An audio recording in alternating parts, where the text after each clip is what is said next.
Welcome back once again to another episode of the Grunge Bible Podcast. This is the 190th episode. My name is Chris Salona, and I'm here with Ethan Shalloway. And for the 190th time, I suppose, Ethan, I'm going to ask you, how are you today? How are we doing? Chris, I'm doing well. It's a Saturday morning on this fine November. What day is today? The 8th? Today's the 9th. Today's 9th for us. And I have coffee. It's good. We're doing this. We're doing this, you know.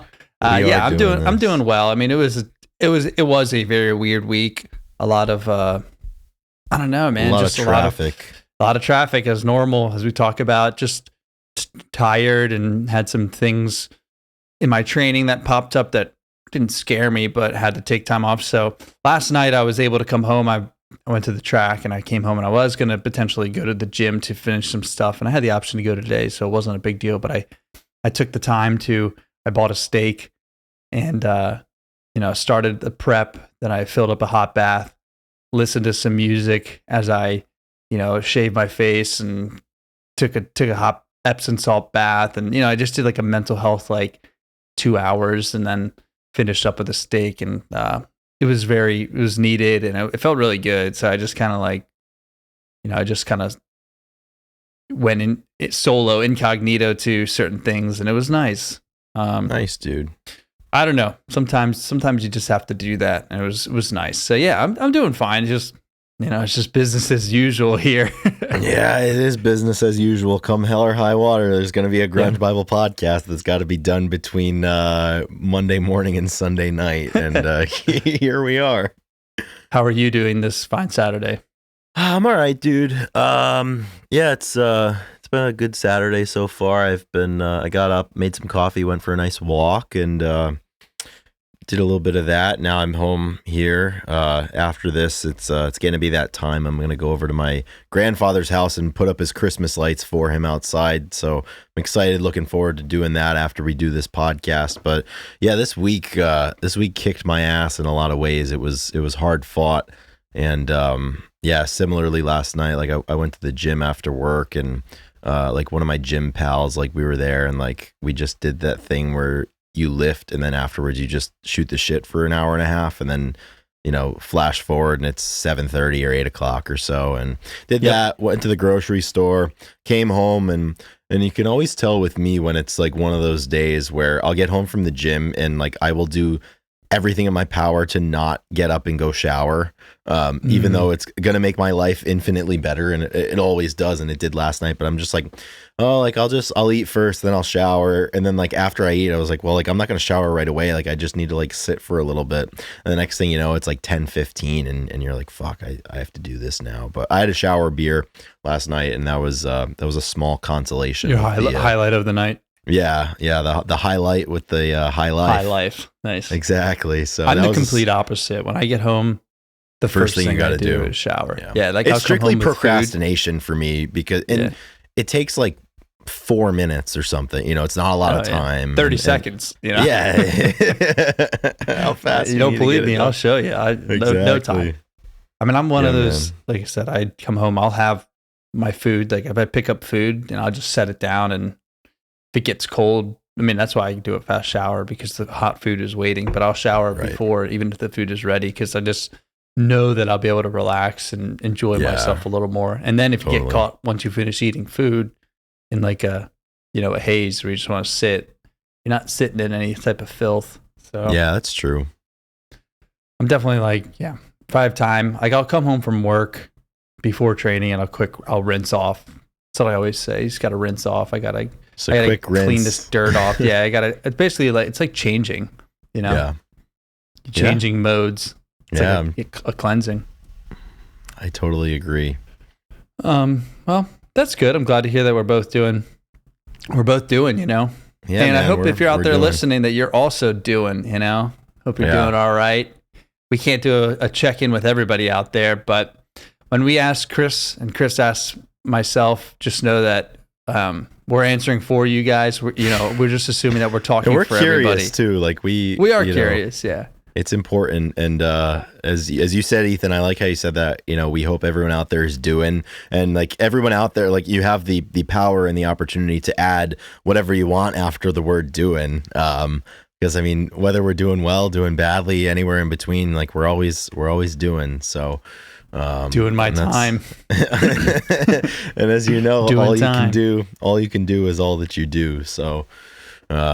Yeah, man, we're back again. And this is another iteration of an episode that is by request, and is, in conjunction and following through on the promise that we've been making the last, I would say, couple of months of, if you join the Patreon at any level, we will reach out to you and ask you, what you would like us to do an episode about. So a little while back, we had a, lovely individual who decided to support us, whose name is Lana, reach out to us and, requested that we get into the Jeff Buckley zone, specifically as it relates to his lone studio album Grace. And today the stone will be rolled away, and we will, for the first time, I think, in Grunge Bible's history, at least on the podcast, get into a discussion about Jeff Buckley. And Ethan, I tend to overshare, and I tend to be more honest, I think, sometimes than I need to be on this podcast. And this is another iteration. Like, I don't think I've ever before this week listened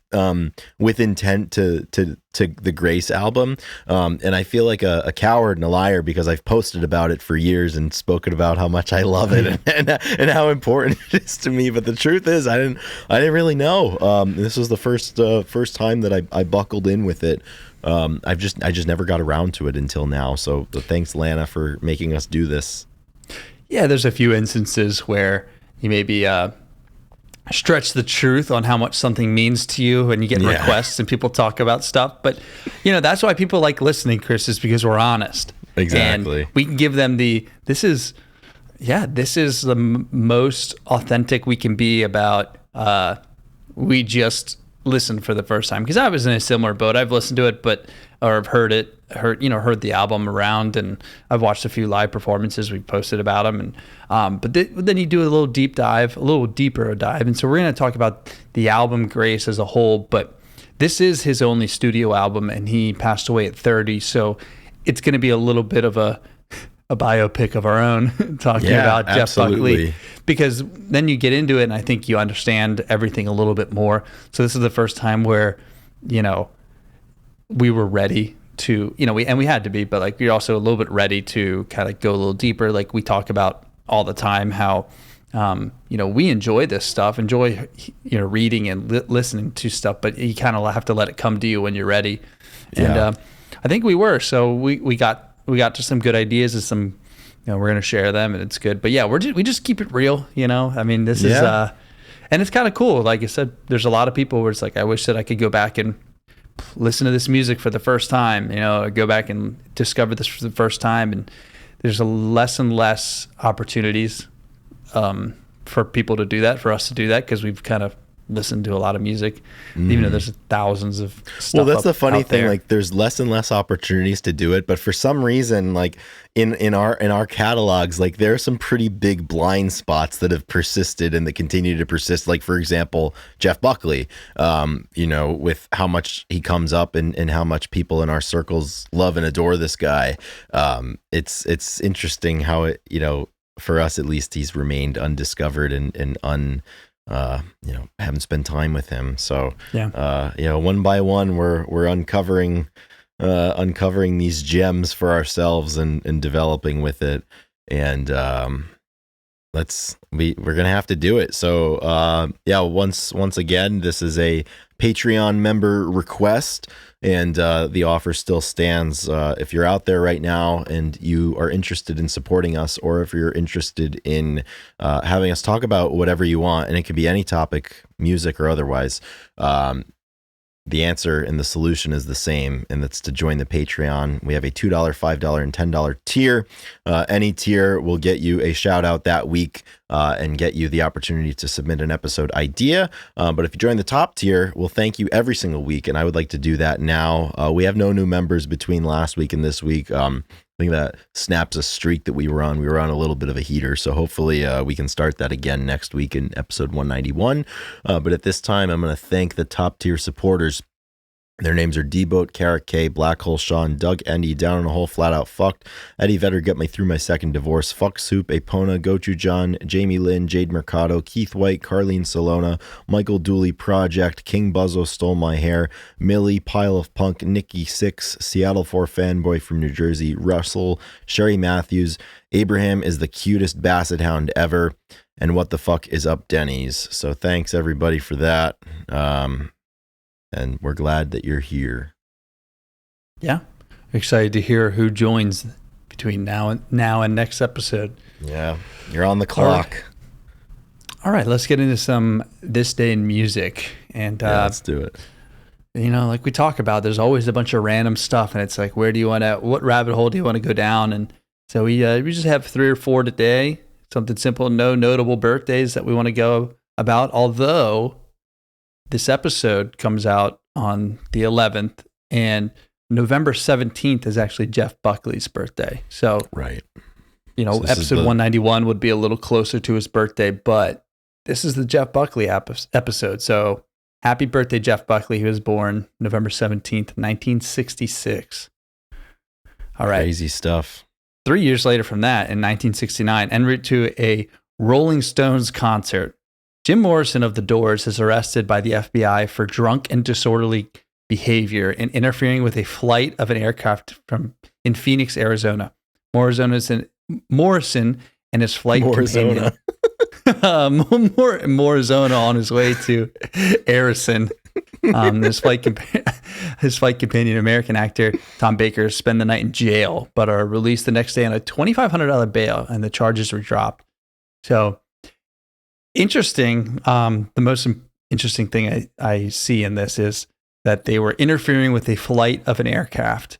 And what kind of, I mean, I guess it could just be ruckus, but like, just interfering with the pilot. I wonder what that means. That could be a lot of things. I don't know if you saw this, but evidently yesterday, the Auburn men's basketball team, their flight had to be diverted, and they had to land basically an emergency landing because the players were brawling on the aircraft. And that would definitely qualify as interfering with the flight of an aircraft if it's a big enough deal to divert and to land early. Is there more information? I have insider information because my roommate went to Auburn, and he's still connected and stuff. And he heard that that's kind of blown out of proportion. There was actually just kind of horseplay in the back of the plane. Sure, yeah, as one does. And the stewardess and flight attendants felt uncomfortable, and they were only 30 minutes. They had only left like 30 minutes from wherever they were leaving, so they just turned the plane down so they could leave or something. And so I don't know if it was a real fight, but they were horseplaying enough to make people uncomfortable that were helping. So yeah, who knows? And that's got to be. I'm assuming they fly charter. They're not flying commercial along with everybody else. Crazy. I mean, regardless, it's definitely anything. Do that shit. Yeah, I mean that's not not all of us can say that we've done things to ground an aircraft. So I guess that's one thing for the better. I think that's one. I guess that's one thing that the 2024-2025 Auburn men's basketball team has in common with Jim Morrison now. So, what a lovely event, or not so lovely in this day in music. But we tend to have drug possessions, arrests, prosecutions, Beatles, things like Elvis. that, and Elvis all the time. $2,500 bail seems honestly pretty expensive for 69, I suppose in right? 1969. Yeah, I mean. That's like kind of a lot, but maybe it's Jim Morrison, not really, Yeah, I mean that's the thing. So $2,500 in 1969 would be the equivalent of $21,478 today. So 20 grand bail.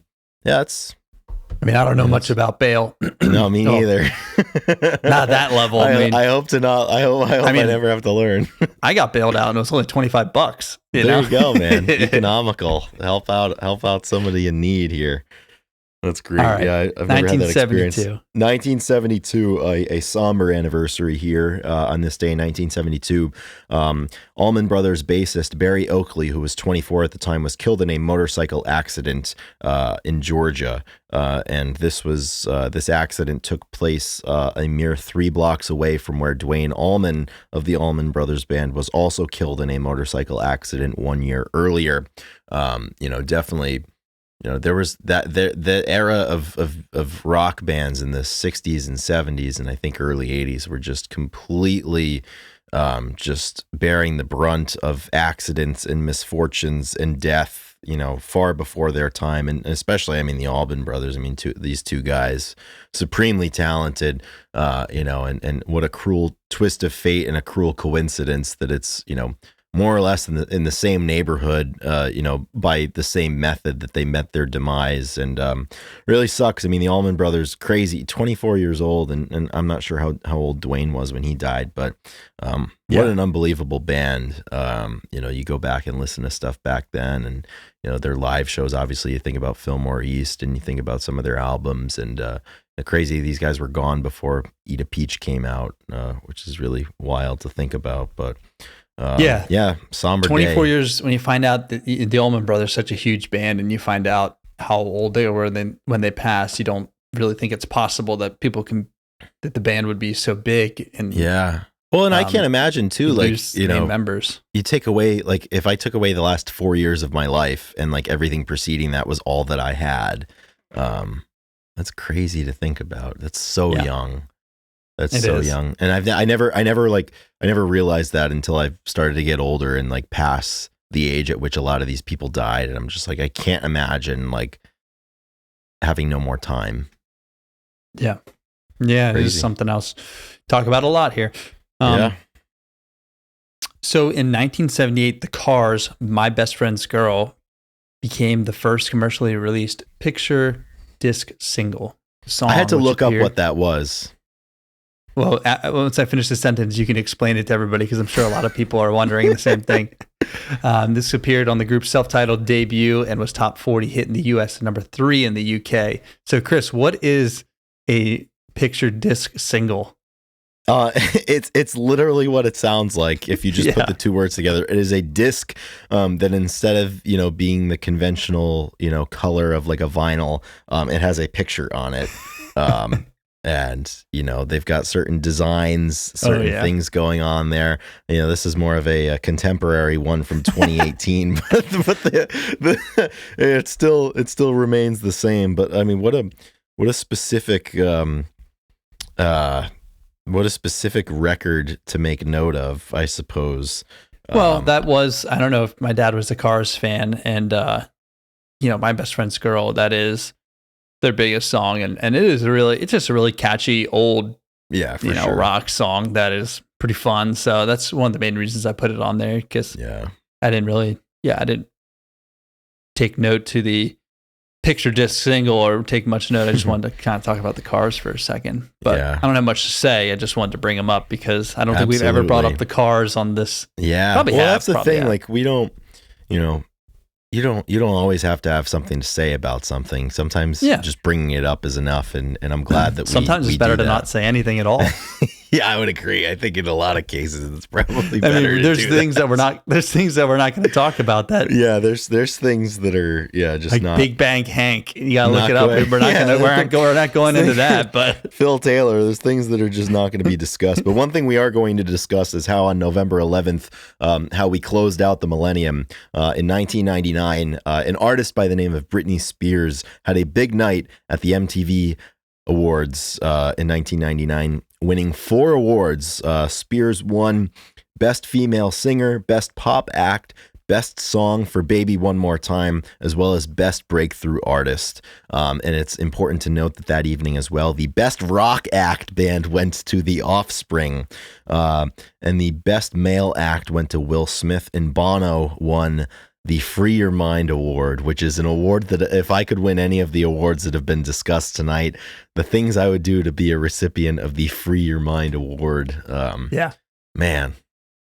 Yeah. Good. This one felt like ever need a reminder of how big Britney Spears was back in the day? Yeah. Mainly because of, just all the history that's happened after that. I think people have forgotten. Yeah. Oh, even, yeah. like, I mean, the I read that and I prowess was like, as an wow. artist. Yeah, absolutely. And there's definitely a ton of people that you see a huge shift and, sad shifts, but, Britney Spears was big. People forget. Mm-hmm. Yeah, 1999. That was a long, long time ago. So that is this day in music. That's everything we got. Nothing too crazy this time. Just some random people and not random, but random big people. So, all right. I think we're gonna move on to Jeff Buckley. So, when kind of obviously forming the episode, we look at the album Grace because that's what was requested. But this is our first time that we ever talked about Jeff Buckley formally. And like I said, there was a lot of, not a lot, but there was research done about him. And I think the best way to understand his music and this album is to get just a glimpse about his life. So, and some people might not know how he passed away and how tragic it was, and because you kind of maybe but you get him mixed up with some other people. So Jeff was born November 17th, 1966, and he passed in May 29th, 1997. He has one studio album, and that is Grace. That was released in 94.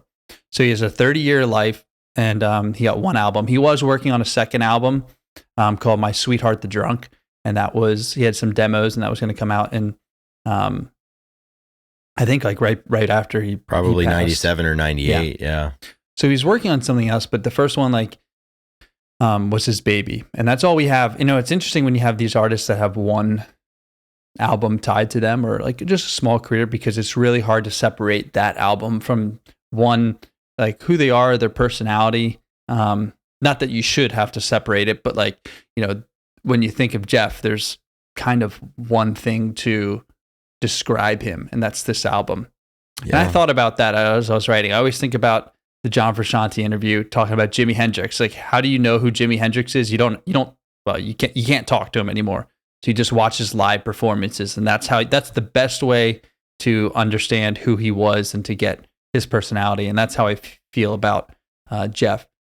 So Jeff, when he was younger, he has history like everybody does.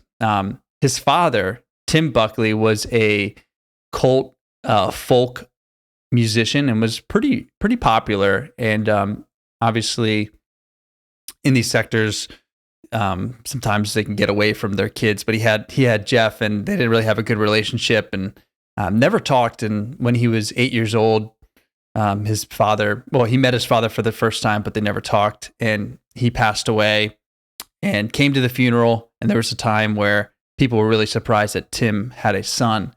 So that's kind of the dynamic that Jeff is working with as he's becoming. He has a music, like his mom was she was a practiced musician. Like she was very good, and obviously Tim had a lot of talent. So he was talented at a young age and became a session musician for a long time before he went into being a solo. But it was kind of like the arc was leading towards him being a musician, a creative. And that's exactly, when you hear about him, you hear about how loving, how creative, and how inspired he was. And if you watch his live stuff, which we're going to get into, it's very clear that was his outlet. That was the only thing that, I don't want to say kept him alive, but like there's a lot of eggs in one basket. Like, music was everything to him. And, that's important I think that's important to recognize with people that, I don't know, stand out in history. There's a reason they stand out, and it's because of not only their work, but their personality around it. And I think it was very clear that this guy, and if you watch any interview, you realize what a soft and gentle guy, and just how much goes into his music. Well, and people like that, like you watch them do the thing that they're talented at, and you can immediately tell that it's not just something that they do because they're talented, and it's not just something that they do to pass the time or to just to work on. Like it means so much. And as we said earlier with the Grace album, for example, with it being his only studio album, like I had a fairly lukewarm response to it, just listening to it front to back and evaluating it. And you know, my responses and my reception of the studio stuff versus watching him live are quite different. And I think he's one of those artists where you know, the studio, particularly with Grace, it doesn't do justice to what made him so good, and it doesn't do justice to his spirit, and it doesn't do justice, I don't think, to the way that he approached his playing of music.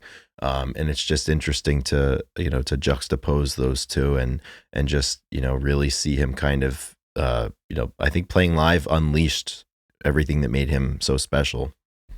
Yeah, absolutely. And they, you know, if you do a little bit of reading, when he was, you know, forming his band, he got signed by Capitol Records, and they had, you know, the album in mind. And he was like, they were going to give him members, but he wanted to find his own members. So he found the members for his band and told them, like, after they decided to be in the band, that they already had a label and they had an album and they had to be in the studio in 2 to 3 weeks. So they just began practicing right then because, you know, they had an album to record. And when they went to the studio, it was very clear that the studio was, say, not for Jeff. Like, it was excruciating. There was a lot of decisions that were going to be finite, and, like, you know, you had to get through stuff, and things devolved into jams all the time. And it wasn't very coherent and get a lot of stuff done. And he talks about that a lot, how it's not something that he loved. He'd rather just be playing something live, and then when it's done, it disappears, and it's not so serious. So it sounded like the recordings for this was a little bit difficult. And as we just talked about, when you go to the live performances, you can see just so much more freedom in the way that he sings and performs. And I've been very connected to this idea about, you know, you got to get out of the studio. There's so much to be had in the live performances, and it is freeing and it's very compelling. Some people love the studio, and the studio is really good. But this album, I think one of the first things that we said to each other when we were listening is, like, you know, it's a lot for an album. It really does so feel ambitious. Like it really, very ambitious, very dire. And it seems like it needs to be a live album. And then when you switch over to that, it's really important. So the last thing I'll say about his history, you know, so he passed away very tragically. It was him and his friend went to, he had moved to Memphis. So he was back and forth between California and New York. And so big cities, obviously music world, and there was a lot of stress. And that's not the best for a lot of people, especially, I think, creative people. It can be, being in big cities is tough. And Memphis is also there, but he was able to kind of hide away to kind of work on the album. And they went to the Memphis River, and basically he decided to go in and take a dip. And one of his friends, they were playing some songs on the radio, and he was worried that the battery had died. So the friend had walked away as he was going in, and when he came back, Jeff was gone, and he couldn't find him. Obviously, there was some rain, I believe, and the water went high. But he tragically, you know, was taken away by the river, and they found him 6 days later, you know, a couple of acres down the river, and it was really tragic. And everybody was obviously shocked. There was a ton of, it was really sad. I mean, that's just not one of those things. And there was a lot of confusion, but there was no, like, they did a drug alcohol test, and there was equivalent to 1 glass of wine. Like, he was sober, which is always really nice. And because people, you know, I don't want to say they were worried about him, but There's just always assumptions that are made too. Exactly. You know, when somebody meets an untimely end, it's like, well, they must have, they must have been doing something to complicate that situation. But I mean, this is just like a textbook tragic accident, you know, happening to somebody in the same way that, you know, as we talked about the guys in the Allman Brothers band who died so young. I mean, for Jeff to have one album out there and for it to, you know, I think just be scratching the surface of what he was capable of and where he would go. Like, I mean, with how interesting and how compelling Grace is, for example, like, I can only imagine, you know, if he were still living, the things that he would be doing musically, and like the projects that he would have undertaken, and just the art that he would have explored. Because I think like with him, it was like, I think more so than making stuff, I think he was exploring himself like through music, and through the live performances and through his improvisation. And it's just, I think he's certainly one of the bigger what ifs in a musical landscape that is full of them, right? Yeah, I think about Cobain a lot in the first album compared to Nevermind, and the kind of how raw it was to start, and then what the finished product looked like. And that was it still had the raw edges, but like clearly tuned in, found his voice, found exactly like where he stood. And I imagine that if Jeff had a few more years, had a second and a third album, the growth and development that he would have had could have produced some really beautiful songs, and maybe a few different genres. He could have, not saying that, I mean, like I said, this album is very specific. It's like its own genre. His voice is his own genre. I mean, that's also one of his strengths. I mean, there's no voice kind of like his, and you might say it's a little whiny, or when you first listen to the studio album, I mean, it's a large undertaking. Yeah. And as we talked about, like compared to a Cobain and say Isaac Brock or Brian Sell, anybody that gets critically kind of thrashed for their voice, it's just like something you need to see live, and you need to understand that it's not perfect, and that's what makes it so good. There's probably people that are like, his voice was pitch perfect, but I don't know.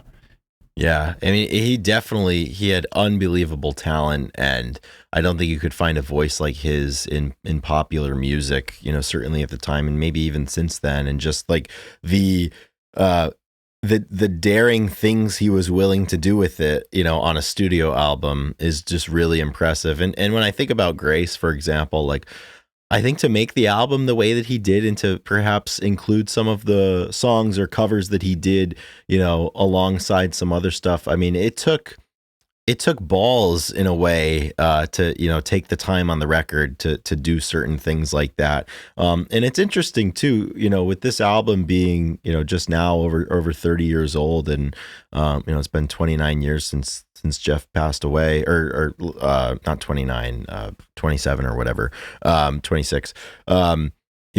There's so much time that's gone on since then. And I think, as it always happens, and this is a discussion that you always have with somebody who dies so young, like their death, I think, elevates the attention that their work gets, and it has people maybe reconsider. And when I was researching this, I looked back to Rolling Stone's review of Grace, and I think they gave it, 3 stars or something. And it starts, and it says, Jeff Buckley sounds like a man who doesn't yet know what he wants to be, and his uncertainty is the very thing that holds Grace, his debut album, together.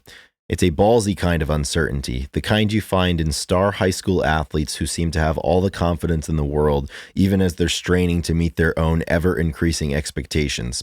Buckley, with the help of his potent backing band, ends up pulling off some things no other young singer-songwriter guitarist in his right mind would even try. Whatever possessed him to record the bleak, beautiful standard Lilac Wine? And the bigger question is, how in the hell does he make it work? And as much flack as I think people can give music critics and those that make a living off of reviewing music, I think that hits the nail on the head.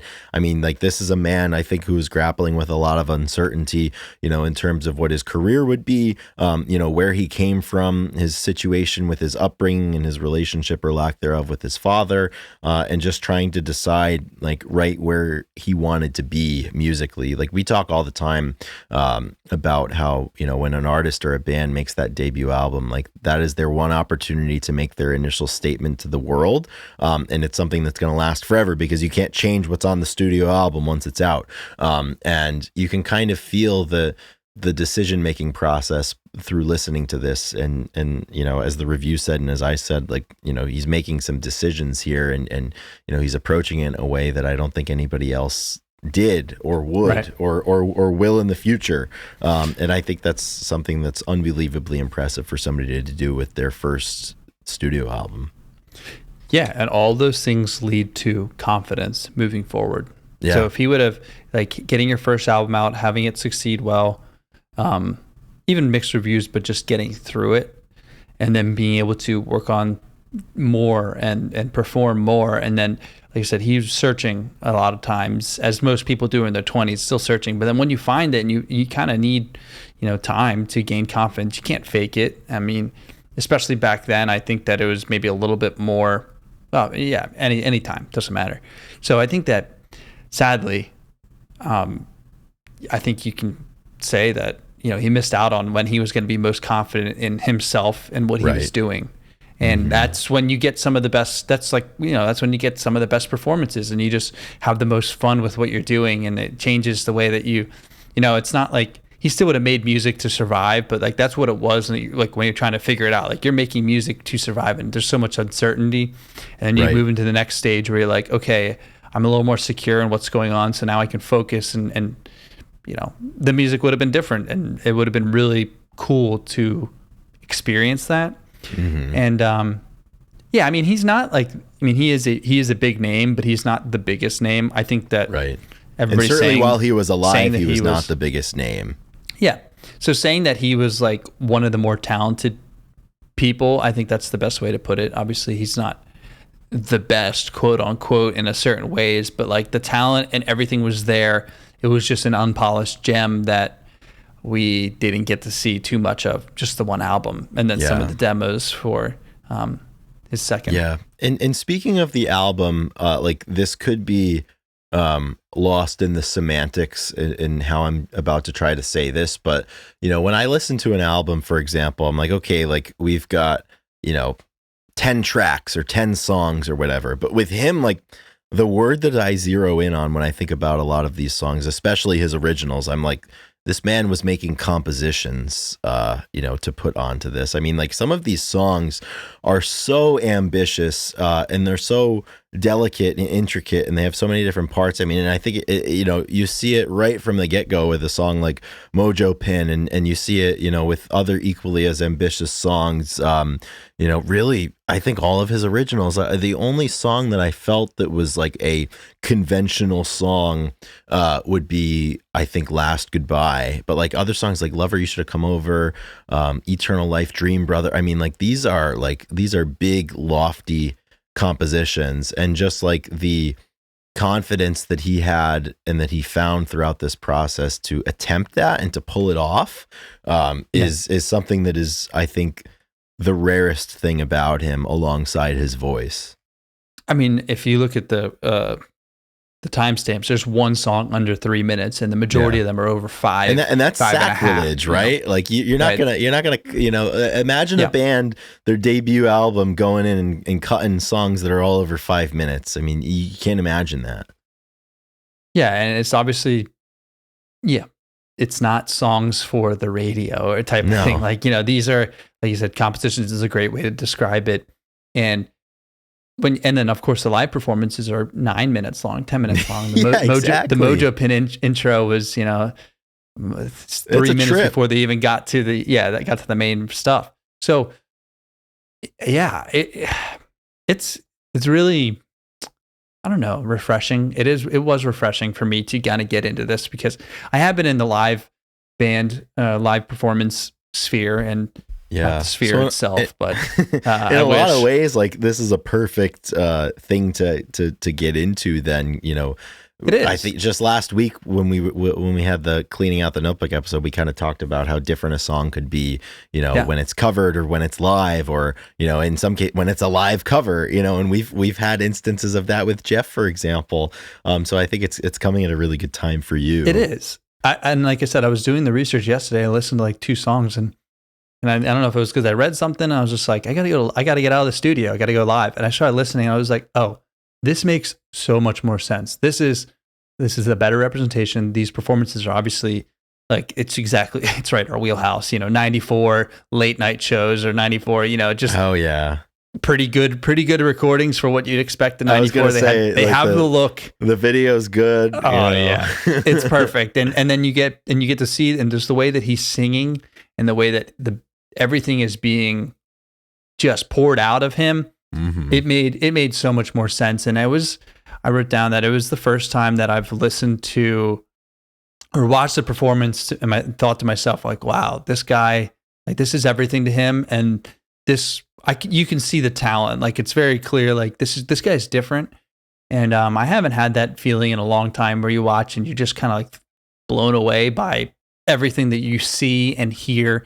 And sometimes you can get a little bit of that when you're listening through your headphones, but when you're able to watch and kind of actually take the time to watch and listen, you can really be touched. And, that's how it was. So I watched like live in Frankfurt or something in 95 or that's a great live album. And like my favorite Jeff Buckley song, like you don't even find it on Grace. It's What Will You Say, which was never released on an album. I mean, hell, he only had one, but I think he played it live at Frankfurt, which is an incredible version. I think he played Glastonbury in 95 or 96 and he had a performance of that there. And like, even with that one particular song, because I did the thing, a couple of years ago when I first got introduced to the song where I just wanted to see every single live iteration that I could find of it and listen to it. And like every single time, like his passion is at a crescendo and it stays there. And like you could tell just how much it means to him, which I think is an incredibly difficult thing to capture in the studio. And, when I'm listening to Grace front to back, like you can tell that the intent is there to try to create that on the studio album, but I think it's just so hard. And like, having spent the most time that I ever have with this album, the last few days getting ready to do this episode, like, hands down, I would choose to listen to a live album, over this one. I think maybe with the exception of his Hallelujah cover, just because I think, the studio is suited really well to something that's that delicate and soft sounding. But, when we get to like the tail of the tape of the Grace album, there's the original release, there were 10 songs and there were 3 covers and such interesting choices, I think, to cover. I mean, we have Hallelujah, which is a cover of a Leonard Cohen song. And the legend goes at the time that Jeff didn't know the original by Leonard Cohen. He had heard a cover by John Cale of Velvet Underground fame. And he modeled his version kind of in the spirit of that one and wasn't aware of it. But I mean, furthermore than that, I mean, you've got a cover of Corpus Christi Carol, which is an old religious hymnal that goes back to the 1500s, and then you've got Lilac Wine, which is a jazz song, I think, from the 20s or 30s. And I mean, just to choose songs like that, you can tell like what a student this person is, and like where his influence comes from, and what his wheelhouse is. I mean, I could never imagine Corpus Christi Carol. Like what the fuck? How do you pull that out? Yeah. How do you pull it off? How do you pull that? How are you even aware of that? I know. Yeah. Just the music that you randomly come across or lean into and you're younger and, yeah. And he did a great job. I mean, I'm sure a lot of you out there probably believe that Hallelujah is an original by him because that's the one everybody plays. Yeah. And the first time I heard it, I thought that as well. It wasn't until it was like, oh yeah, it's a cover, and they kind of burst your bubble. But it's one of those covers that, it was a cover, but it's also, it seems like his original. You know what I mean? It's one of those. It's like Johnny Cash covering Hurt. It's like they made it their own, which is I didn't track down if Leonard Cohen had ever spoken about Jeff Buckley's cover, but I'm sure if he did, he probably. Time and time again, you see musicians that they write a song like that, and they're like, "That's not my song anymore." And that happened, I think, with the Beatles, and with a little help from my friends when Joe Cocker covered it, and they're like, "Hey, he's that's his now." And Hallelujah, I mean, we'll probably pinball around some of these songs on the record, but I mean, with that certainly being the most notable one in that Rolling Stone review, Ethan.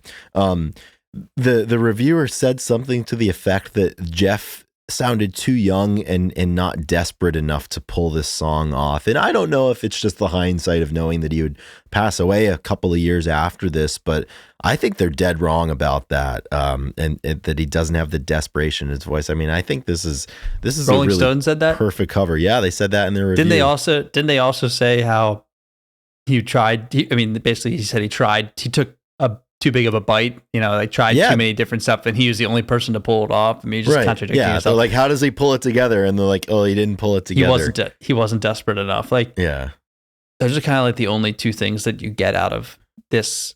Like those, if someone asked me like, what do you hear? I'd be like, it's a very desperate young singer. Like those are the two things I would use to describe. Yeah. Like just the sound and like the longing for his ability, his project. And like, that's what that's all. And it's just like, for me, it's like how certain somebody can be of their uncertainty. And just like how confidently they can inhabit that uncertain middle phase. And I think you kind of hear that, through his voice and just like how he constructs these songs. And I think also the lyrics, and I think one of the lyrics that really stuck out to me on the entire album was in Lover You Should Have Come Over, the lyric, too young to hold on and too old to just break free and run.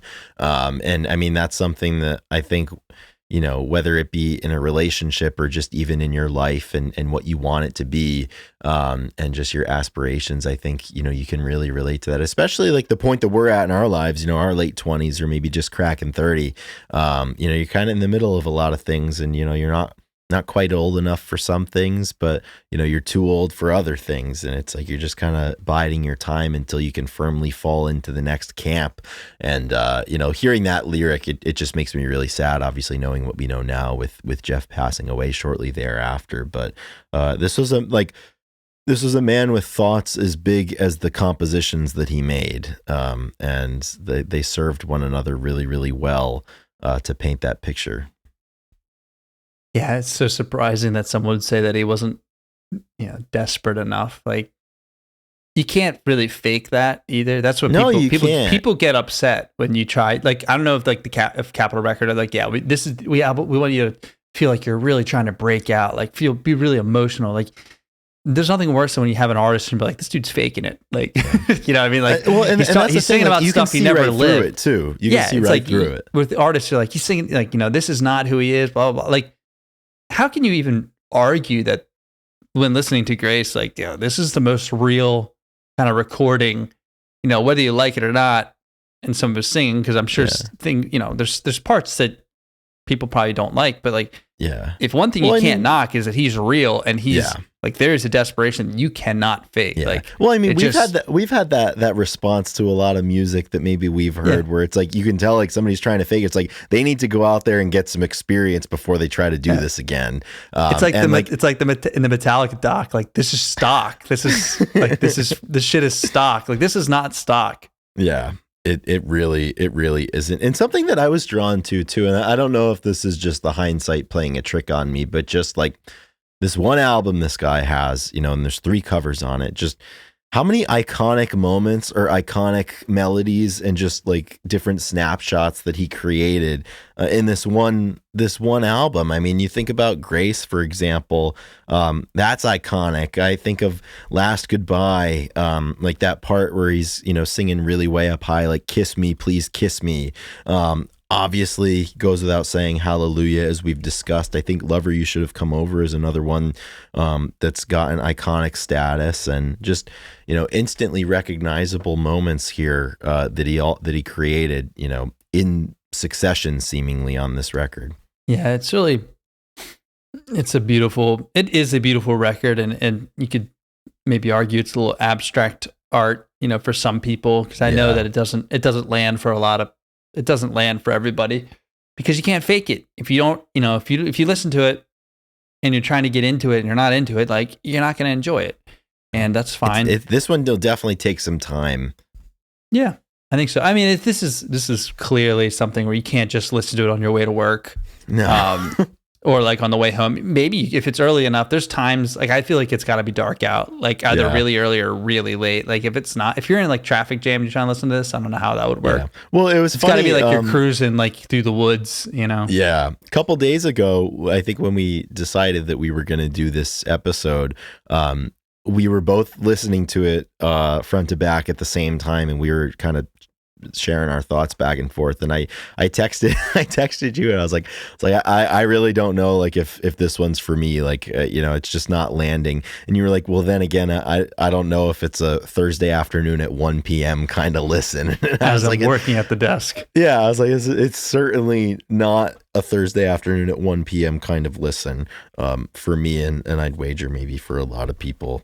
But that's the thing. I mean, you have to marry the art to a certain, I guess, point in your life, or even a time of the day for it to really hit. But I'm interested what other the people that really love this album, Grace, I'm interested to kind of hear their love story with it, and like what got them in, how quickly did they get in, because like I'm not there yet with the album itself. Like I have a lot of reverence for it as a piece of art, and a lot of respect for it, but it just hasn't hit home in the place that I think it does for a lot of people. And I'm interested to like hear about how people have connected with it, because I'm not there yet, but I mean, you can it's like you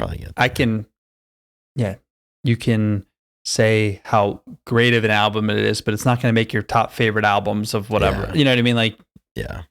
Well, then again, it's a tall order to connect with absolutely every single thing that you listen to, and in the same way that like with sincerity, you can't fake the shit that's going on in this. Like I couldn't, you can't fake a connection to a piece of art. But in the way that like I connect to some of his live stuff. But then again, I mean, I have so much respect for like the fact that he was like, yeah, like we're gonna go into the studio, and like we're not gonna change, like I'm not gonna change who I am. I'm going to try to convey as much of my humanity and my live performance as I possibly can, because I mean that's where Jeff cut his teeth. I mean, like throughout the whole of the early 90s, like he was playing at like small venues and clubs, in the East Village in New York, which is like a famous musical area for sure. And, that's where he was like discovered, quote unquote.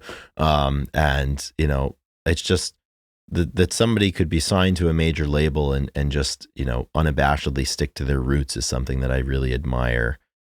Certainly in today's day and age where, there's it gets harder and harder to do that. Yeah. And it's less and less financially feasible to stick to your roots when they're maybe not as commercially tidy, and this is this kind of feels the equivalent of when like if you're like picking up like a really dense novel, it's not like something like it's not a page turner. It's not something that you can like read for, a few pages before bed and then like pick it up when you have a couple of spare minutes. Like you have to be focused on this, and like you have to be ready for your brain to do some work with it.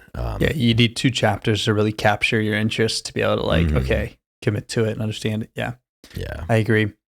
So Jimmy Page, he considered Grace being one of his favorite albums of the decade.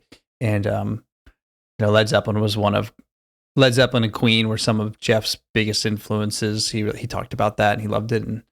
And the guy who was on site when he got swept away in the river, he said that his last thing, they were listening to a Whole Lot of Love as he went in, and he was singing it on his way out. And, it's really kind of haunting and also beautiful at the same time that, he was singing as he was on his way out of this world. And right. I don't know. There's something about that. It just adds to the lore of Jeff. Yeah, it certainly does. And just like throughout this record, I mean, you've got a lot of songs I think that are about love, and then you have songs that are, about the way people treat other people. You've got songs that allude to power and politics, and I think one of the most poignant ones was Dream Brother, which is the one at the end. And as the story goes, he had a close friend of his who his friend and a woman that he was with, she became pregnant, and he wasn't sure if he wanted to be, I suppose, like an active participant, in the child's life or what have you. And obviously Jeff, coming from where he came from with his father, he kind of wrote this song about it. And, you've got the line in there, don't be like the one who made me so old. Don't be like the one who left behind his name, because they're waiting for you like I waited for mine and nobody ever came. And that is just like, And that hurts to listen to, and that hurts to read. Just like the intelligence and the wisdom with which he approached his own situation and like understood his own situation and understood his trauma is really interesting, because it's somebody who, was younger than me when he wrote that, for example. He spoke about that song Dream Brother, and he said, "It's a song about a friend of mine who's led a rather excessive life. He's in trouble. This song is for him. I know what self-destruction can lead to, and I have tried to warn him. But I am one big hypocrite, because when I called him and told him about the song I'd written, that same night, I took an overdose of hash and woke up the next day feeling terrible. It is very hard not to give in to one's negative feelings. Life is total chaos." And like, for somebody like that young, or I guess maybe I'm relating to it a little bit more because like we were about the same age when he were saying those things and writing those songs, like for somebody to get it at that age and to like understand that like there's a lot of really complicated shit that goes on in life, and it's, you can't preach to other people when you're dealing with certain things as well. Just such a wise person, and like it comes through his music without sounding preachy and without being, like he's able to land the plane in a way, like he's making these big statements and like it shines through, which is a skill that not everybody has. Not everybody has those big thoughts, and not everybody has those understanding, and even less people have them and are able to convey them.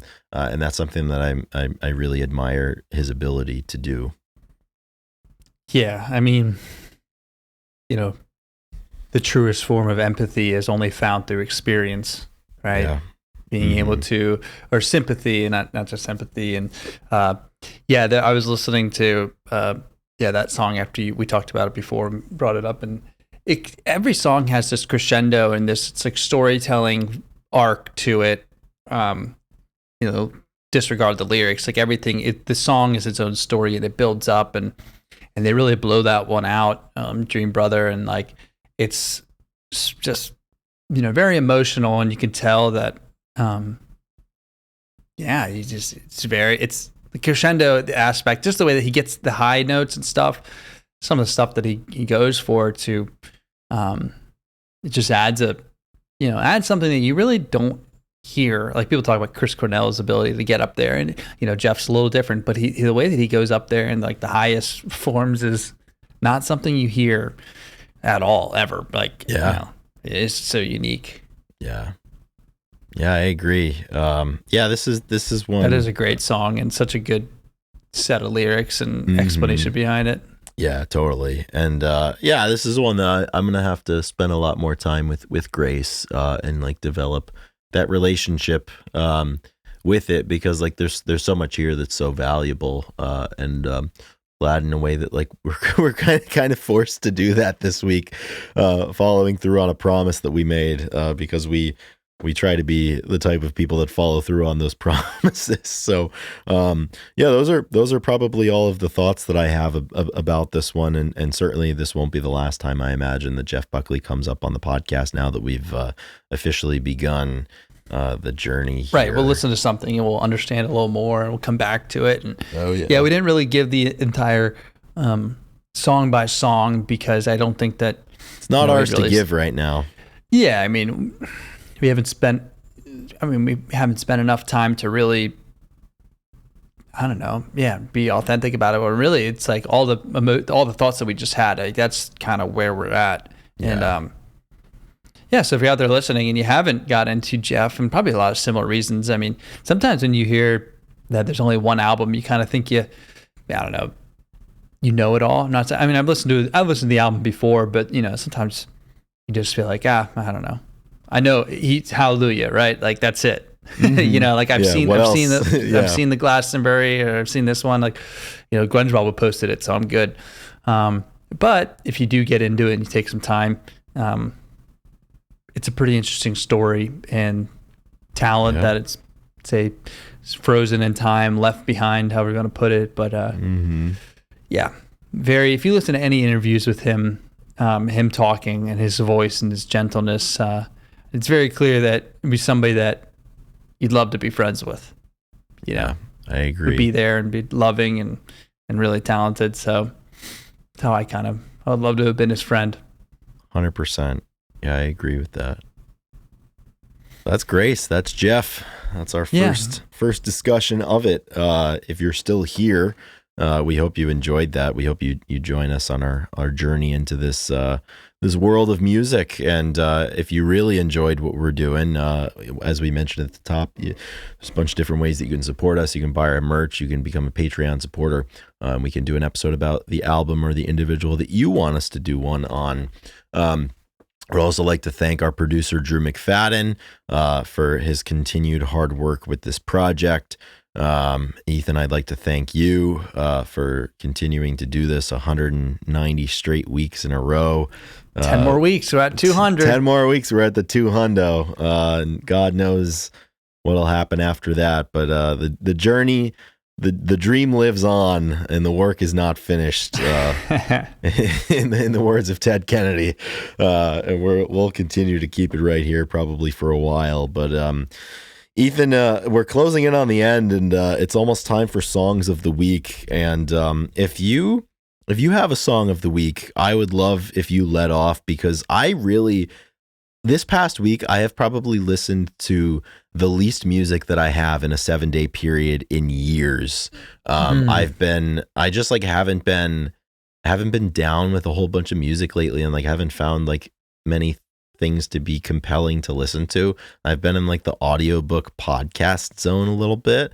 So I'm going to try to come up with one while you answer for yours. Yeah, absolutely. So for my song, yeah, there's a ton of different ways. You could do one from Jeff, which would be easy.